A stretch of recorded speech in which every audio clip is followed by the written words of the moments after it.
Du Saint-Esprit, la question des anciens. La dernière fois, on avait simplement introduit les ministères presbytéraux, c'est-à-dire les ministères qui sont essentiellement décrits dans les épîtres pastorales, et nous allons ce soir entrer dans plus de détails. Les anciens. Donc il en est question dans de nombreux textes, en fin de compte. Dans le livre des Actes, par exemple, chapitre 11, verset 30, chapitre 14, verset 23, chapitre 20, verset 17. Nous apprenons ainsi, par le premier de ces textes, que, à côté des apôtres, il y avait dans l'église de Jérusalem des anciens. Ce sont ces mêmes anciens qui vont participer à la conférence de Jérusalem qui va se rassembler pour décider de ce qu'il faut faire des païens qui se convertissent à Jésus-Christ sans au préalable avoir été circoncis. Nous lisons également que dans certaines églises que Paul fonde, il y établit des anciens, et c'est aussi à ces anciens qu'il fait ses adieux dans le fameux discours de Milet, qui nous est aussi rappelé dans le livre des Actes. Dans les pastorales, c'est-à-dire dans les épîtres de Timothée et de Tite, les anciens sont les premiers cités dans la liste des ministères presbytéraux. Il semble que dans ces épîtres pastorales, le terme d'ancien, presbytéroi en grec, soit synonyme, pratiquement synonyme du terme épiscopoi, c'est-à-dire les évêques. D'autres pensent qu'il peut y avoir une nuance entre ces deux termes. En tout cas, les fonctions qui sont dévolues aux uns comme aux autres semblent être très proches les unes des autres. Peut-être, effectivement, y avait-il une certaine spécificité des évêques, des épiscopoi par rapport aux presbytéroi, par rapport aux anciens, mais dans l'ensemble, il y avait plus de points communs que de divergences. C'est pourquoi nous emploierons ces deux termes pratiquement l'un pour l'autre. Des anciens, c'est aussi sous ce terme-là que l'apôtre Pierre se désigne lorsqu'il ouvre ses lettres. Il dit, moi, quand il a écrit aux anciens dans sa première épître, moi, Pierre, ancien comme vous. Bon, les anciens, c'est en fait une institution qui n'est pas spécifique à l'Église, mais c'est quelque chose que l'on trouve déjà dans le judaïsme et que le christianisme naissant a hérité du judaïsme. Les anciens, on les trouve, sans vouloir faire de jeu de mots, à une époque très ancienne dans l'histoire d'Israël, c'est-à-dire à l'époque du désert. Ils étaient l'élément clé de la structure patriarcale qui était celle du peuple d'Israël. En fait, Israël, peuple nomade, partageait cette institution avec tous les autres peuples nomades de son temps. Alors on peut citer parmi eux les Édomites, les Amalécites, les Ismaélites, etc. Jusqu'à aujourd'hui, les Bédouins modernes aussi d'ailleurs, n'est-ce pas ? Les anciens étaient, comme leur nom l'indique, des gens d'âge qui étaient à la tête des familles, des clans, et qui constituaient le conseil directeur de la tribu. Au-delà de la tribu, la Ligue des tribus, qu'était l'ancien Israël, était représentée par les anciens. Donc les anciens étaient une institution qui, pourrait-on dire au départ, n'avait pas un caractère spécifiquement spirituel dans l'ancien Israël, car nous allons voir, à côté de la structure patriarcale, encore une fois, qui est une structure laïque, puisque Israël partage cette structure avec les autres peuples voisins, nous allons voir s'établir une seconde structure qui, elle, sera plus proprement spirituelle, qui sera celle des prêtres, des lévites et éventuellement des prophètes. Puis, il y aura aussi les juges et ce qu'on appelle les chotrim, les policiers, enfin c'est un mot moderne, ça du moins, je ne sais pas comment on peut traduire ça en hébreu ancien, les surveillants, etc.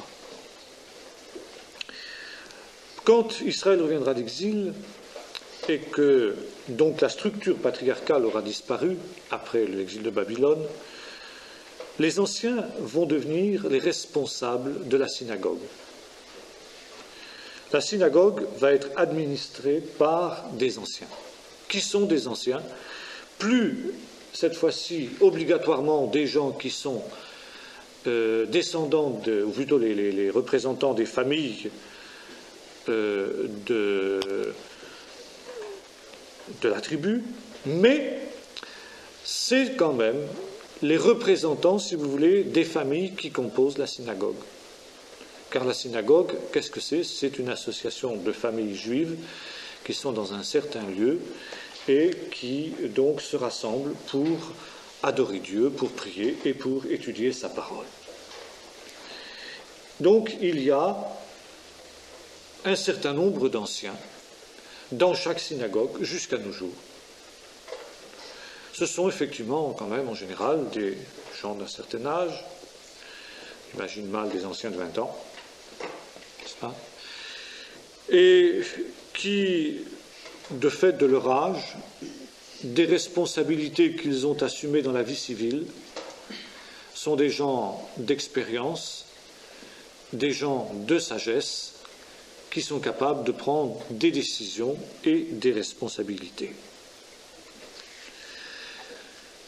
Quand nous arrivons dans l'Église, les choses sont un petit peu différentes. Parce que dans l'Église, qui n'est plus du tout une institution qui a une dimension, pourrait-on dire, temporelle, mais qui est uniquement spirituelle, les anciens sont des gens aussi qui ont une vocation et un ministère qui est uniquement spirituel. En fait, ce qu'ils ont de commun avec les anciens de la synagogue, c'est que ce sont effectivement aussi des gens d'un certain âge. Des gens qui sont des hommes d'expérience, de sagesse. C'était un des critères d'ailleurs pour qu'ils soient choisis. Et puis ensuite, l'Église, par la bouche des apôtres, a ajouté un certain nombre d'autres critères qui sont d'ordre spirituel. Les anciens dont il est question dans le livre des Actes sont des hommes remplis du Saint-Esprit et de foi. Ça, c'est très important. Et là, nous voyons qu'il y a une dimension de mise à part par le Saint-Esprit qu'on ne trouve ni dans l'ancien Israël, ni dans l'institution de la synagogue. Mais le fait que ce soit là le critère essentiel, savoir qu'ils soient des hommes spirituels, montre bien ce qu'est la note dominante du ministère chrétien. Des hommes remplis du Saint-Esprit et de foi. Dans les épîtres pastorales, l'apôtre Paul ajoute un certain nombre d'autres critères qui sont essentiellement des critères moraux. Il faut que ce soit des hommes de bien, mari d'une seule femme, comme nous disions tout à l'heure, à table avec quelques-uns. C'est donc qu'il y avait des gens dans l'Église primitive qui n'étaient pas maris d'une seule femme, comme ça se passe dans certains pays d'Afrique, où on est dans une société qui est polygame, on est obligé de faire avec. Il est difficile de demander à quelqu'un qui est marié avec plusieurs femmes, de lui demander de répudier ses femmes du jour au lendemain comme ça, et de condamner donc ces femmes à une situation économique précaire. Et pendant une génération, on est parfois obligé de tolérer des choses qui ne sont pas absolument bibliques, mais automatiquement, cette situation amène un certain nombre de restrictions. Celui qui se trouve dans une situation de ce type ne peut pas prétendre à un office de diacre ou, a fortiori, à un office d'ancien ou d'évêque. Donc non plus, bien entendu, les autres ministères dont nous avons déjà parlé. Il faut ensuite qu'il sache tenir sa maison et ses enfants dans la soumission. Ce qui est un minimum, nous dit l'apôtre Paul, car s'il ne sait pas prendre soin de sa maison, comment prendra-t-il soin de l'Église de Dieu? Ça tombe sous le sens. Ça. Il faut que ce soit un homme pacifique, doux, qui ne soit pas emporté, colérique, car une de ses fonctions sera justement d'arbitrer d'éventuels conflits entre les membres de l'Église. S'il est lui-même quelqu'un qui participe au conflit, il vaudrait mieux qu'on en mette un autre. Ça aussi, ça tombe sous le sens. Il faut que ce soit quelqu'un qui ne soit pas attaché à un gain honteux, qui soit désintéressé, qui soit pur, de toute ambition charnelle et personnelle. Ça veut dire qu'il accomplit sa tâche, non pas pour un honneur, ni non plus pour un gain, puisque c'est le même mot en grec, mais que ce soit quelqu'un qui le fasse d'une manière totalement désintéressée, uniquement pour le règne de Dieu dans une totale et entière consécration. Ces anciens peuvent être aptes à l'enseignement, ils doivent l'être, mais dans une de ses épîtres, Paul fait une petite restriction, laissant entendre que tous les anciens n'enseignent pas, ne prêchent pas. Que les anciens, déclare-t-il, soient jugés dignes d'un double honneur, on peut aussi traduire un double salaire, surtout ceux qui travaillent à la prédication et à l'enseignement. Le surtout laisse donc entendre qu'il y en a qui ne travaillent pas à la prédication ni à l'enseignement. Mais il semblerait logique que parmi les anciens, il y en ait qui soient donc aptes à enseigner, nous laisse entendre l'apôtre Paul. En tout cas, il faut qu'ils aient le sens des responsabilités et aussi une capacité donc de présider, de gouverner. Littéralement, si nous prenons le deuxième terme que nous avons évoqué, le mot épiscopoi, qu'on traduit par évêque, qui bien entendu est tout à fait différent de ce que les catholiques appellent évêque, et c'est pourquoi nous allons employer un autre mot que le mot évêque pour éviter toute confusion. Nous franciserons le mot grec, nous appellerons les épiscopes. Épiscopoi, littéralement en grec, signifie les surveillants, ceux qui veillent. Donc, on rejoint un petit peu là ce que nous avons dit des pasteurs. Pasteur, c'est aussi quelqu'un qui veille. Et dans le discours qu'il leur adresse à Milet, discours d'adieu, Paul leur dit « Prenez soin du troupeau sur lequel le Saint-Esprit vous a établi pasteur et épiscope, pasteur et surveillant. Car je sais qu'après mon départ, il viendra des loups ravisseurs qui n'épargneront pas le troupeau. Donc à vous, anciens, de veiller pour écarter ces loups. À vous de veiller pour que ne s'introduisent pas des doctrines pernicieuses, car ce sera précisément la caractéristique de ces loups ravisseurs. Ils introduiront des enseignements pernicieux.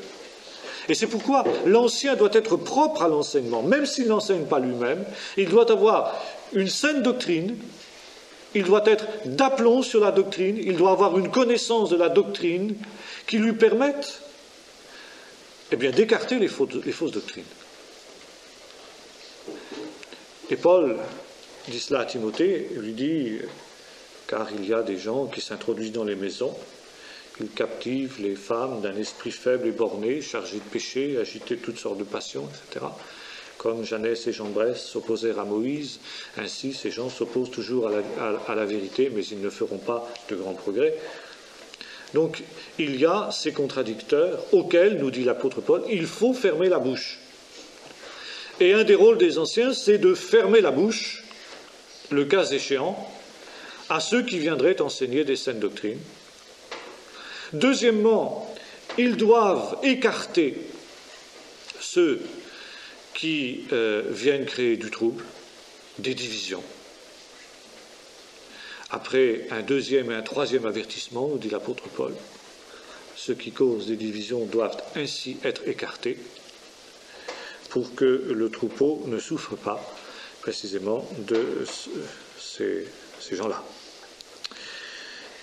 La fonction des anciens nous est rappelée dans un certain nombre de textes comme Acte 20, verset 28, le texte que j'évoquais tout de suite, Philippiens 1, verset 1, et puis donc les épîtres à Timothée, 1 Timothée 3, versets 1 à 7, Tite 1, versets 7 à 9. Voir également 1 Timothée 5, verset 17, 1 Pierre 5, verset 2, le texte aussi que j'évoquais tout à l'heure. Moi, voici l'exhortation que j'adresse, moi, aux anciens, alors que je suis ancien comme eux. Bien, donc, ils veillent sur l'enseignement, ils sont capables de s'opposer aux faux docteurs, de Pierre 2, verset 1. Ce sont ceux aussi qui exercent la présidence, et puis aussi qui nourrissent le troupeau. Jacques 5, verset 5, Acte 20, verset 28. Donc ici, nous voyons que par bien des aspects, les anciens, le rôle des anciens, recoupe celui des pasteurs. Nous avons vu que la différence essentielle, c'est que le pasteur est en général un ministère qui dépasse le cadre de l'Église locale, tandis que celui des anciens s'exerce dans le cadre de l'Église locale. Il y a des cas où le pasteur est un ancien, le premier des anciens, et son ministère ne dépassera pas le cadre de l'Église locale dans ce domaine. Et il sera donc assisté des autres anciens. Et donc les anciens sont la structure de l'Église locale, la colonne vertébrale de l'Église locale. Et rien n'est plus précieux à une Église locale que d'avoir des anciens solides. Ce sont les colonnes de l'Église. Seulement, à partir de là, eh bien, on comprend que devant une responsabilité de ce type-là, on ne peut pas investir n'importe qui d'une telle responsabilité. Comment peut-on devenir ancien? Paul le dit d'une manière très claire à Timothée. 1 Timothée 3, verset 1 à 7, Tite 1, verset 5 à 9. Si quelqu'un désire une charge d'ancien, il désire une œuvre excellente. Bon. Déjà, ce texte est intéressant. Il nous montre quoi? Que l'on peut souhaiter devenir ancien. Il y a là une démarche personnelle de l'individu. Il peut y avoir une initiative personnelle. Ce qui est, nous l'avons vu, fondamentalement et foncièrement différent des ministères selon Éphésiens 4, où l'initiative vient de Dieu seul. Maintenant, ceci ne veut pas dire que, comment dirais-je, le Seigneur n'ait rien à voir dans cette affaire-là. Car nous avons vu le caractère éminemment spirituel de ce ministère. Et par conséquent, il faut qu'il y ait, à un niveau ou à un autre, une sanction divine. Nous lisons, par exemple, que dans les églises fondées par Paul, dans le livre des Actes, eh bien, il y a deux manières de laisser des anciens. Ils nommèrent des anciens dans les villes où ils avaient prêché l'Évangile. Donc l'équipe apostolique nomme les anciens, discerne les hommes qui répondent aux critères. Et c'est exactement ce que déclare Paul à Tite. Tite, lui déclare-t-il, « Je t'ai laissé en Crète, toi, membre de l'équipe apostolique, pour que dans chaque ville, dans chaque église, tu établisses des anciens. » En quelque sorte, je te délègue, moi, Paul, mon autorité apostolique, pour que tu nommes des anciens. Et le discernement des anciens apparaît donc ici comme étant une des prérogatives de l'apôtre. L'apôtre est celui qui a le discernement spirituel pour nommer les anciens, pour discerner parmi les frères ceux qui vont être aptes à cette tâche, à la fois qui le désirent et à la fois que le Seigneur a préparé pour cela. De la même manière que Jésus avait prié avant de désigner ses 12, de la même manière, il est certain que l'apôtre ne prend pas une décision de cette importance-là sans avoir longuement cherché la face de Dieu. Et précisément parce que Paul n'est pas en Crète pour accomplir ce travail lui-même, parce que sans doute il en est empêché par d'autres obligations et qu'il a été obligé de déléguer cette fonction à Tite, il donne à Tite un certain nombre de critères de discernement. S'il se trouve quelqu'un qui est comme ci, comme ça, tous ces critères que nous avons évoqués tout à l'heure, alors tu pourras l'établir comme ancien. Donc il y a des critères. Il y a des critères qui sont des critères objectifs. Ce qui fait que ceux qui aspirent à une charge d'ancien peuvent eux-mêmes se soumettre à ces critères-là et se demander: est-ce que je réponds à ces critères-là? J'ai envie de devenir ancien, c'est une très bonne chose. La Bible encourage, elle dit tu fais très bien. Mais est-ce que je réponds à ces critères? Et si je n'y réponds pas, bien qu'est-ce qu'il faut que je fasse pour que j'y réponde? Parmi ces critères, il y en a deux autres très importants, nous n'avons pas évoqué. Le premier, c'est qu'il ne faut pas qu'il soit un nouveau converti. De peur qu'enflé d'orgueil, il ne tombe sous le jugement du malin, nous dit l'apôtre Paul. Ça aussi, ça tombe sous le sens. Si l'ancien doit effectivement être un homme d'expérience et de sagesse, on a du mal à concevoir qu'il puisse être un jeune converti. Pourtant, vous allez me dire, les anciens que Paul a nommés dans les églises qu'il a fondées, juste après les avoir fondées, n'étaient-ils pas des jeunes convertis? Certainement.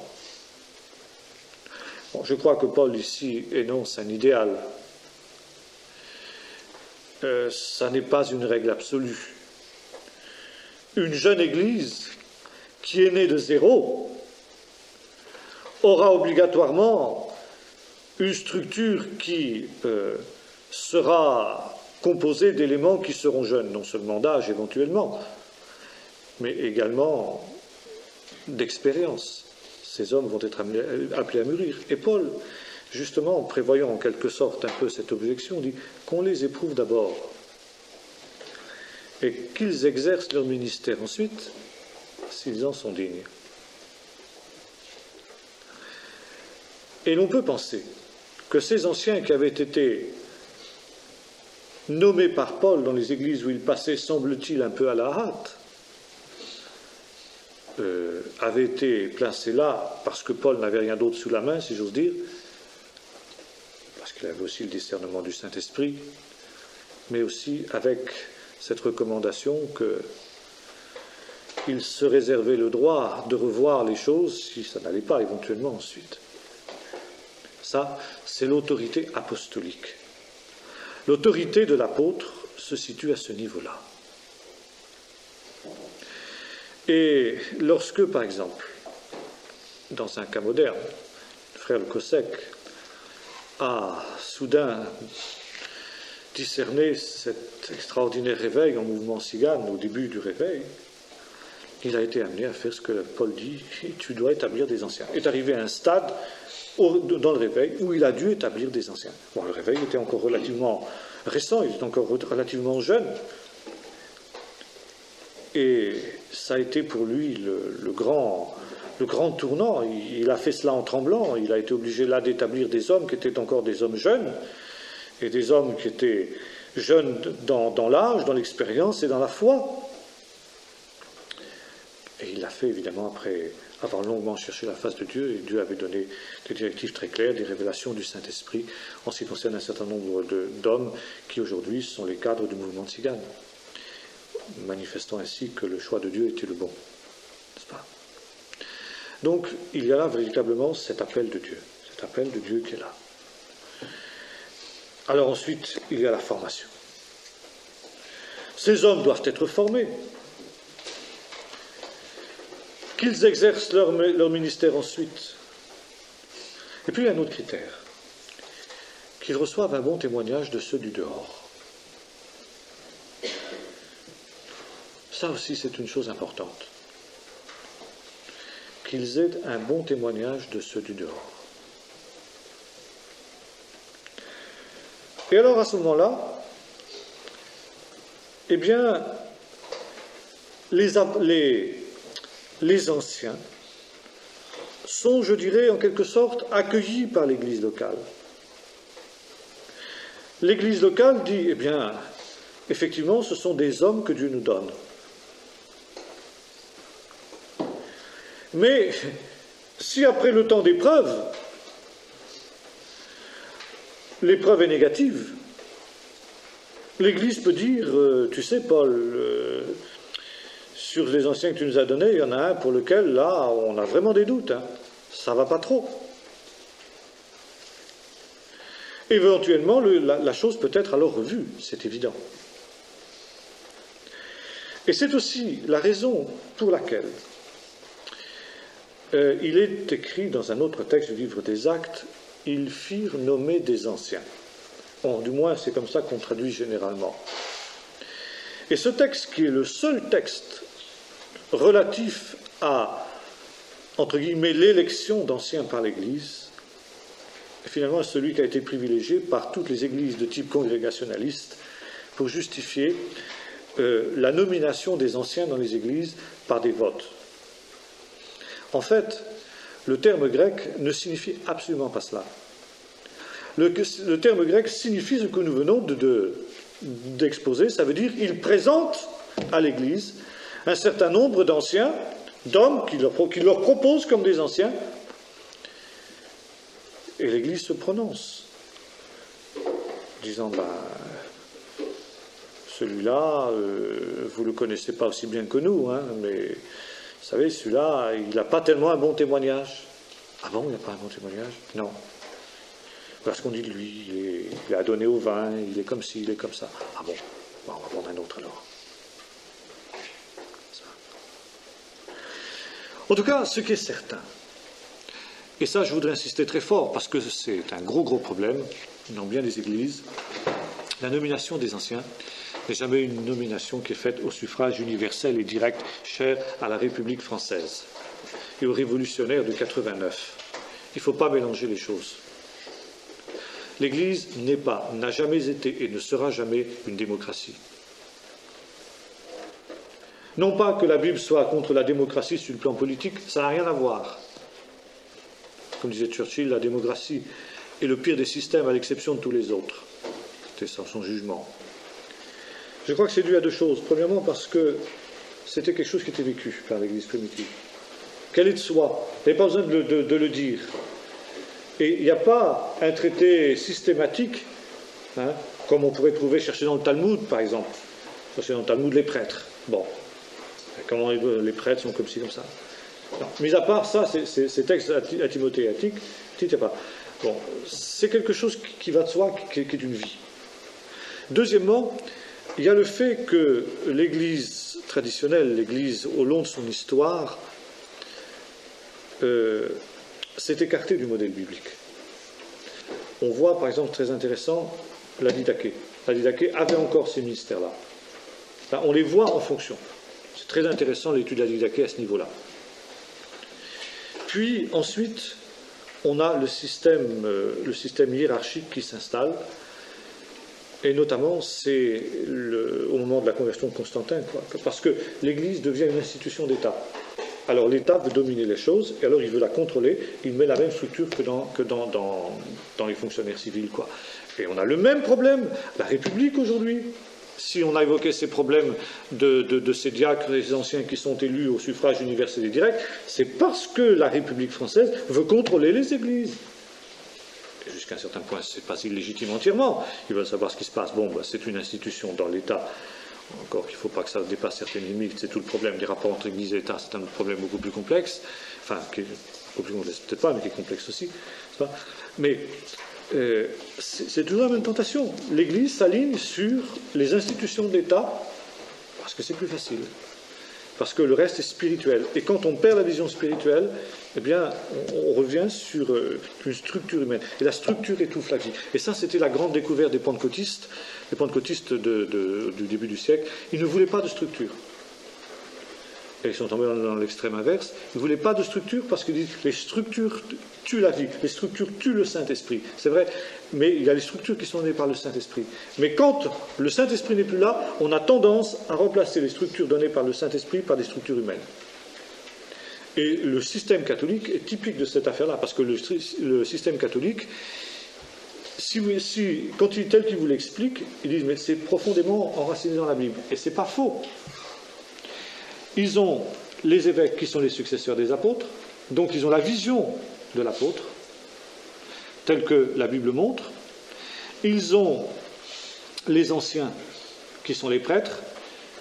Ils ont les diacres qui sont des fossiles, des coupions de tout ce qui était. Bon, maintenant ils sont en train de les remettre un petit peu en évidence, mais c'était ça.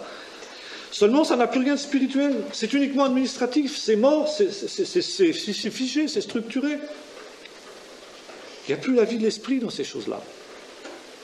Et si l'esprit revenait, il ferait éclater tout ça. Et c'est ce qui s'est passé d'ailleurs dans le réveil charismatique. Ils n'ont pas accepté. C'est pour ça que le réveil a été tué. Et là, les premiers pentecôtistes avaient vu juste la structure tue la vie, la structure humaine. Et c'est pour ça que Donati a raison quand il dit, logiquement, le réveil de l'esprit doit nous ramener dans la structure biblique, la structure spirituelle, donnée de Dieu, qui descend de Dieu, qui vient d'en haut, qui ne monte pas d'en bas, qui n'est pas une organisation humaine. Mais quand l'Église sort de la vision spirituelle, quand le Saint-Esprit s'en va, elle se donne une organisation humaine. C'est le seul moyen pour elle de subsister. Et alors, cette organisation humaine-là, elle s'oppose toujours au Saint-Esprit, comme l'avaient fait les pharisiens. D'ailleurs, vous trouvez ça, c'est ce que dit Étienne au Sanhédrin. Il dit « Homme au cœur endurci, vous vous êtes toujours opposés au Saint-Esprit, vous, vos pères, ça a été toujours comme ça, ça a été les chefs du peuple qui se sont toujours opposés au Saint-Esprit. Et ça vous retrouvez dans l'Église. Qui sont les plus grands adversaires de l'œuvre de Dieu dans l'Église? C'est toujours les chefs. Qui ont été ceux qui se sont opposés à Luther? C'était les chefs de l'Église. Qui ensuite s'est opposé aux révivalistes qui sont venus dans l'Église d'Angleterre au XVIIe siècle? C'était les chefs de l'Église anglicane, qui eux-mêmes avaient été persécutés un siècle plus tôt par les catholiques, et ainsi de suite. Qui sont ceux qui se sont opposés au mouvement de Pentecôte? C'était les pasteurs des églises évangéliques qui étaient issus des réveils qui les avaient précédés. C'est toujours pareil. Là, il y a une loi spirituelle. Alors c'est pourquoi, justement, dans certains milieux pentecôtistes, on est tombé dans l'extrême, on dit, bon, bah alors plus personne, plus de ministère, plus rien du tout. Seulement, là, c'est pareil, c'est l'anarchie. Et là, il y a tout vent de doctrine, etc. Et c'est pas simple, c'est pas simple, c'est pas simple. C'est un problème extrêmement grave. qui est tout en équilibre, qui est tout en nuance, et qui est véritablement, qui doit être un don de l'Esprit de Dieu. C'est là qu'on voit le critère de la marche spirituelle d'une œuvre, si les ministères sont en place. Ça, je crois que c'est fondamental. Vous avez plein de gens qui rêvent d'être anciens, mais qui ne répondent pas aux critères. Puisque ce n'est pas le critère qui joue, c'est l'élection. Si on commençait à appliquer tous les critères de Tite et Timothée à tous les anciens qui sont dans les églises congrégationalistes, baptistes, pentecôtistes et autres, j'aime autant vous dire qu'il y aurait un drôle de nettoyage par le vide. Et je me souviens quand j'ai objecté pour ce brave frère que la Bible dit qu'il ne doit pas être adonné au vin, bon, je vous laisse deviner ce que j'ai pu entendre. D'abord que je jugeais ce brave frère si gentil, que l'on connaissait depuis si longtemps, etc. Et puis qu'il avait été élu, c'était pas le problème. Hein. Alors c'est plus la parole de Dieu qui fait la loi, c'est la loi de 1905, c'est l'État. Alors qu'on ait un bureau devant la loi, bon, bien sûr. Seulement, ou bien ce bureau, ce sont ceux qui sont en même temps les hommes spirituels, les véritables anciens, ou bien ce sont des prêtres non, tout simplement, qui n'ont aucune fonction dans la direction spirituelle de l'œuvre. Mais imaginez comme ça ce brave frère ivrogne qui avait son mot à dire dans la marche spirituelle de l'homme, de l'œuvre, c'est catastrophique, vous imaginez bien. Alors, la parole de Dieu n'a jamais prévu cela. D'autant que, à ce moment-là, comme on dit familièrement, on se bouscule au portillon. Si être ancien, ça consiste tout simplement à aller se montrer, faire chanter, diriger, présider, être en vue, prendre des décisions, etc. Vous avez beaucoup de gens qui veulent l'être. Et alors, vous avez des conflits formidables entre des gens qui ont envie d'être anciens, et puis manifestement, on se rend bien compte que c'est pas possible. Ou alors ils sont les hommes d'un parti contre un autre, et beaucoup de divisions viennent dans les églises par des gens justement qui ont envie d'être anciens. Vous avez d'énormes problèmes dans les églises évangéliques, c'est la plaie des églises évangéliques parce que le système est intrinsèquement mauvais, parce que le système, le gouvernement de l'église est fondamentalement anti-biblique. Et ça, on a du mal à s'en rendre compte dans les églises évangéliques. Je crois que ceux qui ont le plus poussé dans ce domaine-là, c'est les baptistes. Et les églises baptistes sont, pardonnez-moi l'expression, à ce niveau-là, bien souvent, la plupart d'entre elles, je ne dis pas toutes, parce qu'il y en a qui sont spirituelles et autres, mais la plupart d'entre elles sont de véritables paniers de crabes à cause de ça. Alors, comme les anciens ou les diacres sont des réalités statutaires, parce que ça marche pour les diacres, on les appelle tantôt anciens, tantôt diacres, parce qu'on ne fait pas du tout la différence entre ça, c'est tout simplement des gens qui sont les représentants du conseil d'administration de l'Église devant l'État. Alors on mélange tout ça, ça fait une belle salade, mais ça donne quelque chose qui n'est pas très appétissant, du point de vue spirituel, loin s'en faut. Alors, dans l'église où j'étais, par exemple, l'église baptiste, il y avait 7 diacres, entre guillemets, c'est moi qui mets les guillemets, parce qu'à Jérusalem, il y avait 7 diacres. Bon. Seulement, est-ce que dans cette église-là, il y avait 7 anciens, ou il y avait 7 diacres, parce qu'en fait, ils faisaient fonction d'anciens. Et sur nos comptes-là, combien Dieu en considérait-il comme anciens? Il n'y en avait pas beaucoup, croyez-moi. Mais il en faut 7, alors on va en trouver 7. Et s'il n'y en a pas 7, eh bien on en fabrique pour qu'il y en ait 7. Dans d'autres c'est 10, parce qu'il faut 3 suppléants, s'il y en avait un qui était malade. Alors voilà, on en ajoute 3 autres, et s'il y en a que... Vous savez, il ne faut pas quand même penser que dans une église moyenne, il y a des cohortes d'anciens comme ça. Sur une église normale, qu'est-ce que vous pouvez avoir comme anciens? 4, 5, 6, c'est vraiment... Vous n'en aurez pas des dizaines et des dizaines quand même. Alors, il faut discerner. Si le Seigneur en a donné 10, alléluia, il y en a 10. Si le Seigneur en a donné que 3, il faut faire avec 3. Et si le Seigneur en a donné aucun, eh bien, il faut prier que le Seigneur en donne, et en attendant, eh bien, ne pas en fabriquer à partir de 0. Parce que bombarder ancien quelqu'un qui n'est pas ancien, selon les critères de Dieu, c'est la catastrophe. On va droit à la catastrophe. Parce que ce personnage va croire qu'il est quelque chose qu'il n'est pas, et puis il va devenir impossible, imbuvable. S'il occupe une fonction pour laquelle il n'est pas préparé, il n'est pas appelé, eh bien c'est une catastrophe. C'est toujours comme ça en œuvre de Dieu. Quelqu'un qui veut être pasteur et qui n'est pas pasteur, qui n'est pas appelé à être pasteur par le Seigneur, ça va être une catastrophe. Et on en a un exemple pas loin de chez nous. Je ne citerai pas le nom. N'est-ce pas? Mais on en souffre. C'est un homme qui n'a aucune vision de l'Église. Je ne peux pas l'avoir, ce n'est pas de sa faute. Mais il occupe une fonction pour laquelle il n'est pas fait. Et il empoisonne tout le monde. Alors, le problème des anciens n'est pas un problème facile. Le problème des anciens doit être mûrement discerné. Et mieux vaut d'ailleurs des gens qui occupent la fonction, qui font la fonction, qui sont véritablement anciens, sans qu'obligatoirement ils aient un titre ronflant, Monsieur l'Ancien, sur la carte de visite. De la même manière qu'on ne va pas s'amuser à mettre Monsieur l'Apôtre sur la carte de visite, de la même manière, on ne va pas s'amuser à mettre Monsieur l'Ancien. Il y a des ministères qui sont évidents, qui s'imposent, et finalement, on sait très bien qu'un tel est ancien, parce qu'il fait le travail de l'ancien, parce qu'il a la responsabilité de l'ancien, parce que, sans obligatoirement qu'on lui donne le titre. N'est-ce pas? Alors, ça, je crois que c'est très important. C'est très important de souligner cela. Et ça n'a rien à voir avec des histoires d'élections, de mandats qui sont remis sur le tapis tous les 4 ans, tous les 5 ans, comme au Palais Bourbon. Non. De la même manière, si quelqu'un est ancien, il est à vie. Il n'y a pas une retraite d'ancien. Hein. Bon, il y avait les prêtres qui prenaient leur retraite à 50 ans, dans l'ancienne alliance, hein, mais ça n'a rien à voir. On est ancien, on est ancien.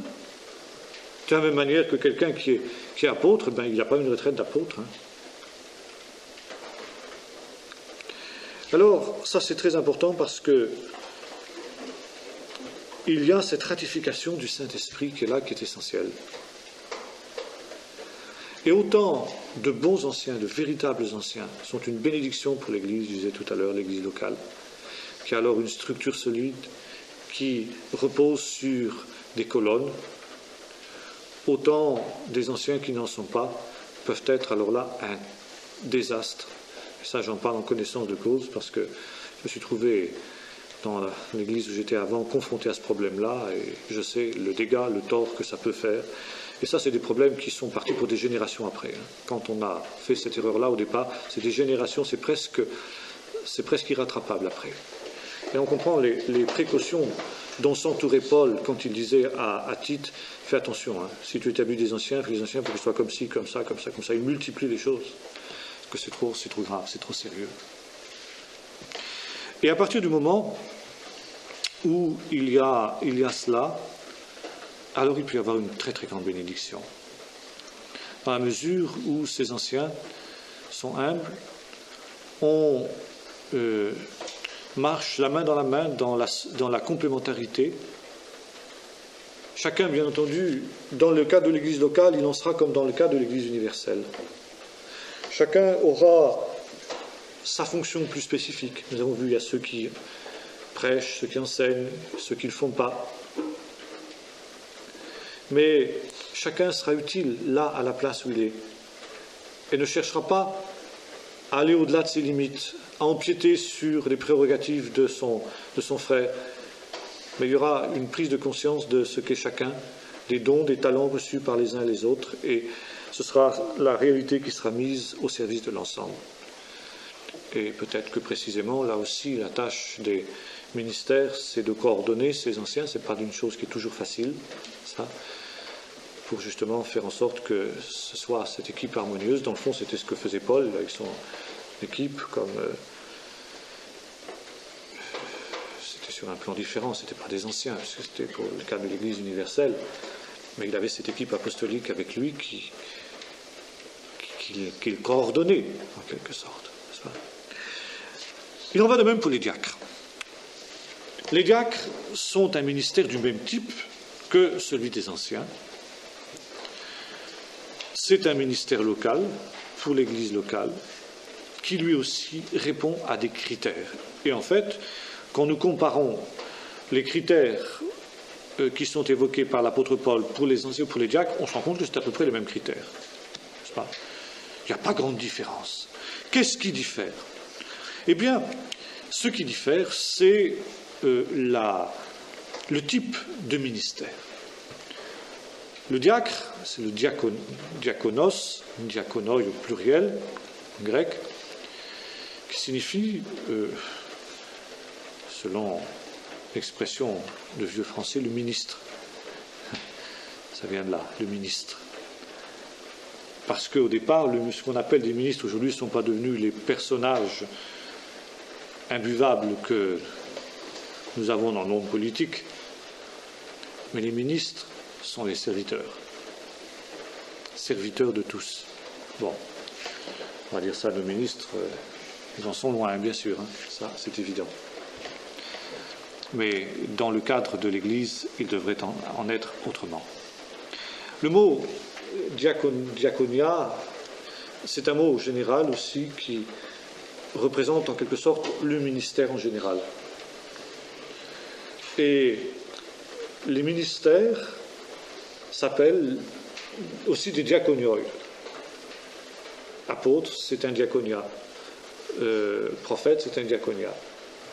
Mais il y a, semble-t-il, en tout cas, c'est pas semble-t-il, c'est certain, un sens plus particulier du mot, qui concerne un type plus spécifique de ministère. Alors, quelle va être la différence entre le diacre et l'ancien ? Nous avons vu, ils doivent répondre aux mêmes critères. On peut aussi bien aspirer à un office de diacre qu'à un office d'ancien. Ils sont choisis de la même manière. Par conséquent, qu'est-ce qui diffère ? Eh bien, il y a un détail qui nous permet de voir clair, c'est que le diaconat est le seul ministère auquel les femmes ont accès. Car nous lisons dans les épîtres pastorales, les femmes aussi doivent être comme ci, comme ça, comme ça. Bon. Alors certains ont prétendu qu'il s'agit là des femmes, des anciens ou des diacres. Je pense que ce n'est pas exact. Nous lisons en effet dans l'épître aux Corinthiens que Paul recommande notre sœur Phébé qui est diaconesse de l'église de Sancrée. Donc, il y a des femmes qui exerçaient le ministère de diaconesse. Et ceci nous permet de comprendre un peu mieux ce que va être le ministère de diacre. Car qu'est-ce que dit Paul pour les femmes ? Je n'autorise pas la femme à enseigner ni à prendre de l'autorité sur l'homme. Nous pouvons donc conclure que le ministère de diaconesse et donc de diacre, qui est son pendant masculin, est un ministère où il n'y a pas d'enseignement et où il n'y a pas d'autorité sur l'homme en tout cas. Donc, cela représente quoi ? Eh bien, cela représente tout ce qui est secours, aide, entraide, bref, qui n'implique pas une position d'autorité, au sens des anciens. tout le reste, quoi. Ce qui est quand même énorme. Ce qui est quand même très vaste. Ce qui concerne l'administration. Ce qui concerne les enfants. Le travail parmi les enfants. Le travail parmi les, dirais-je, ce qu'on appellerait aujourd'hui les paumés. C'est pas ce, je crois que c'est trop restreint le ministère du diacre de dire c'est pour les tâches matérielles. Pas du tout. Enfin, pas du tout. Non. Je dirais pas seulement. Ça aussi. Mais pas seulement. Un travail parmi les enfants est un travail spirituel. Le scoutisme, qui est véritablement un aspect du diaconat, n'est pas seulement matériel. Il n'est pas d'abord matériel. Il y a un aspect matériel comme dans tout. Mais ce n'est pas d'abord ça. Etc., etc.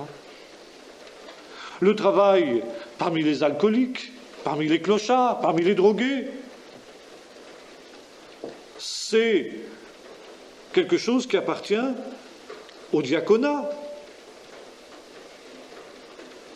Et ce n'est pas simplement l'aspect social, c'est aussi l'aspect social. Mais ça peut être aussi une forme particulière d'évangélisation dans ce domaine-là. Admettons, je prends un exemple. Admettons que dans une grande ville, une église ait à cœur les prostituées, le relèvement des prostituées, l'évangélisation des prostituées. Ce serait une erreur monumentale d'envoyer dans un travail comme cela des hommes, pour une raison évidente. On va envoyer des femmes. Des femmes qui vont faire quoi? Donc, qui vont faire un véritable travail d'évangélisation. Ce n'est pas simplement matériel ni social, ça peut être spirituel. Mais dans quelque chose qui n'implique pas que l'on prenne de l'autorité sur l'homme. C'est clair? N'est-ce pas? Alors, nous voyons là qu'il y a une très grande diversité, une très grande richesse et une très grande palette de services divers dans le cadre de l'Église locale. Et que, bien loin d'être restrictifs, ces deux grandes catégories sont deux grandes catégories avec une forme très diverse de services. Par exemple,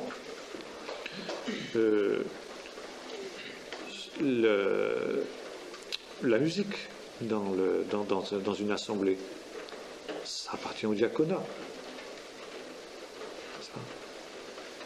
C'est très vaste, c'est très varié. Et, en fin de compte, l'imagination, ou plus exactement la révélation du Saint-Esprit, doit nous permettre de découvrir, en fonction des besoins de l'œuvre, des formes nouvelles de diaconat, c'est-à-dire de service. Et à partir de ce moment-là, on comprend que là, on est loin de la vision que j'évoquais tout à l'heure, où le diacre, il est élu par l'Assemblée tous les 4 ans pour bien jouer au petit chef. C'est pas ça. Et si on replace dans les églises cette vision-là du diaconat, on se bouscule un petit peu moins au portillon. Et en même temps, on aurait de véritables diacres, de véritables diaconesses, et on aurait une richesse beaucoup plus grande que ce qui est le cas dans bien des assemblées, dans bien des églises. Peut-être encore un mot pour ce qui concerne les femmes. Paul laisse entendre d'une manière très claire ceci, pour ce qui est de la femme, que la responsabilité première de la femme, c'est d'abord sa famille, notamment de la femme mariée. Et c'est aussi une des raisons pour lesquelles la femme ne peut pas occuper des fonctions telles que pasteur, ancien, ou il n'y a pas d'ancienne, ni de prophètes, prophétesses ou des choses comme cela. Parce que la fonction première de la femme, c'est sa famille.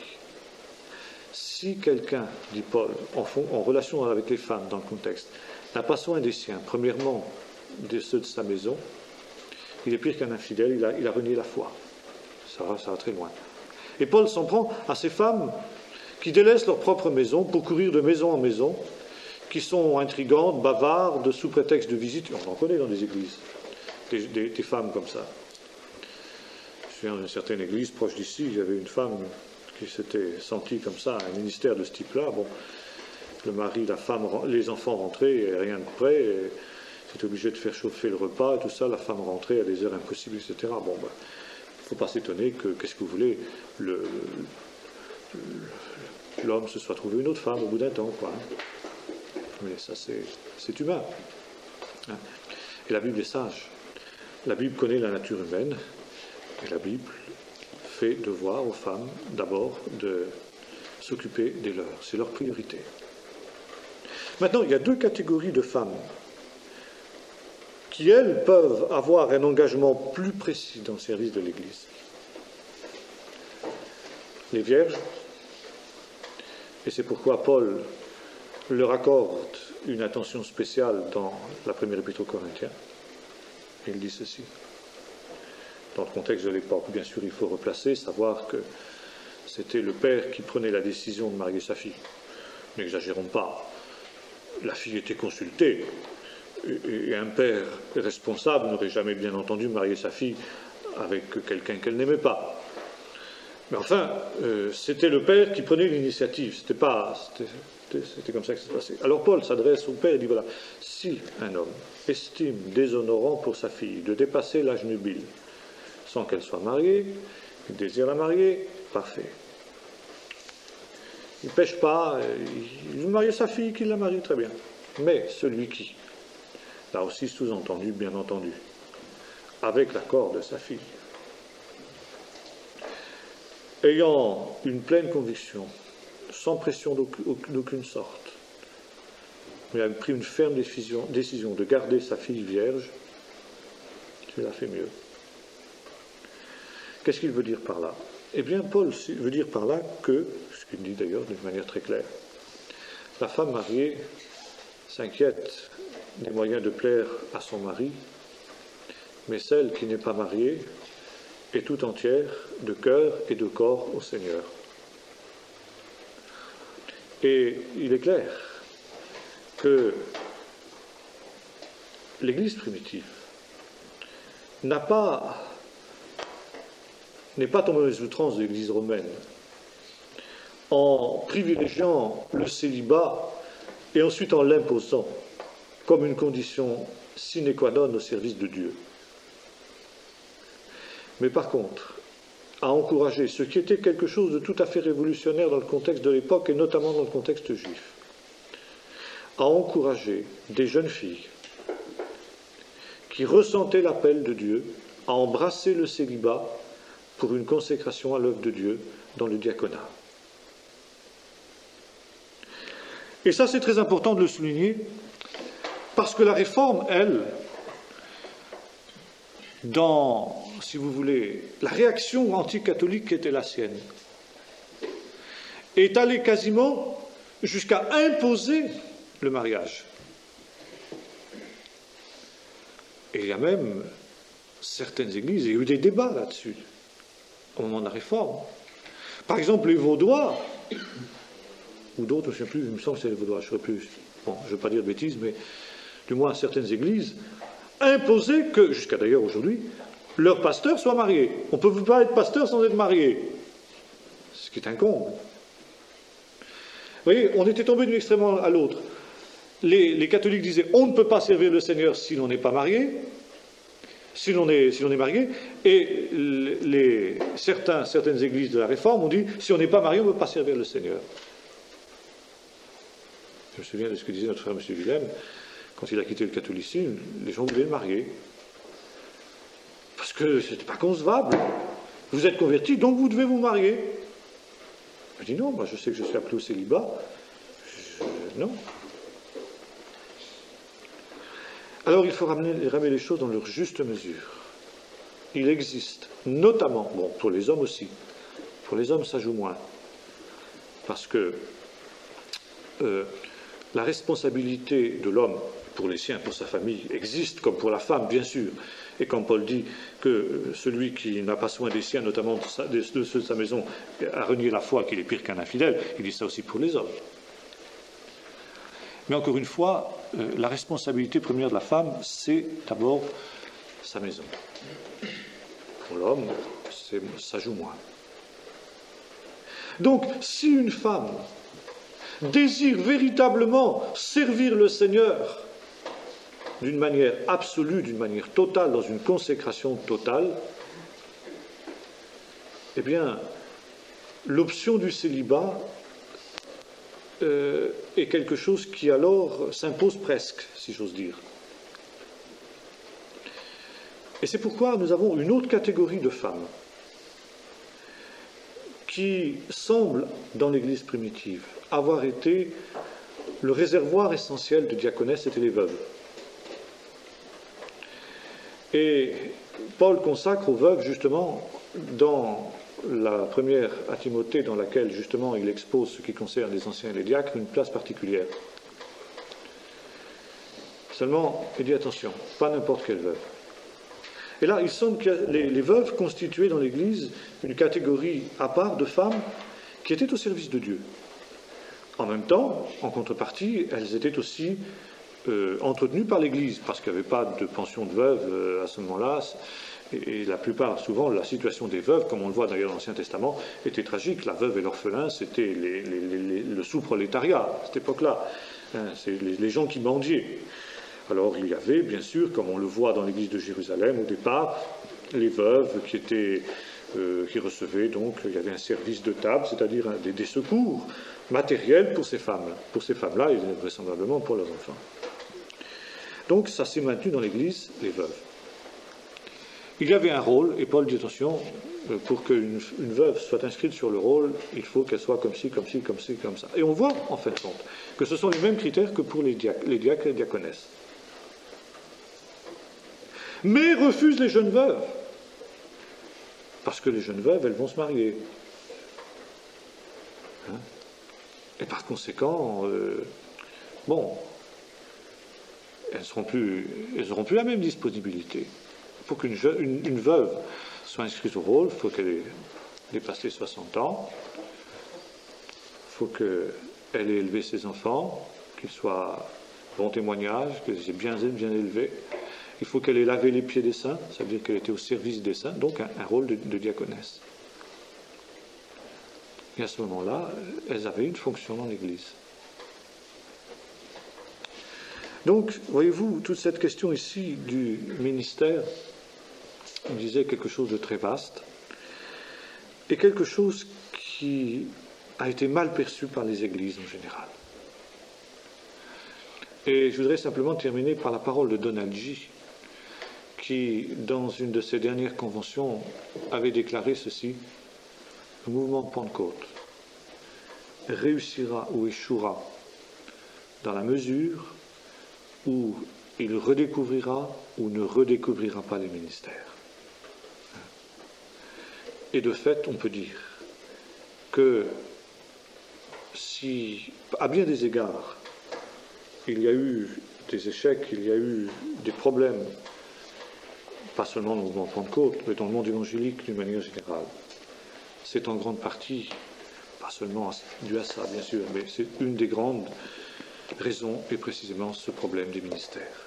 Ce problème des ministères qui est essentiel, car c'est la charpente. Si on n'avait pas une bonne charpente, si on n'avait pas une bonne structure, vous avez beau avoir ensuite une construction magnifique, eh bien, elle s'écroulera, ça, il n'y a pas de problème. Alors voilà, si vous voulez, en gros, ce qu'on peut dire des ministères. Bien sûr, on pourrait longuement parler encore de ces questions qui sont essentielles. Ce ne sont pas des questions faciles, nous l'avons vu. Pas difficile, pas facile à cerner, encore moins facile à mettre en œuvre. Mais la grâce de Dieu est là aussi pour nous aider, à la fois dans la redécouverte et dans la mise en pratique de ces choses.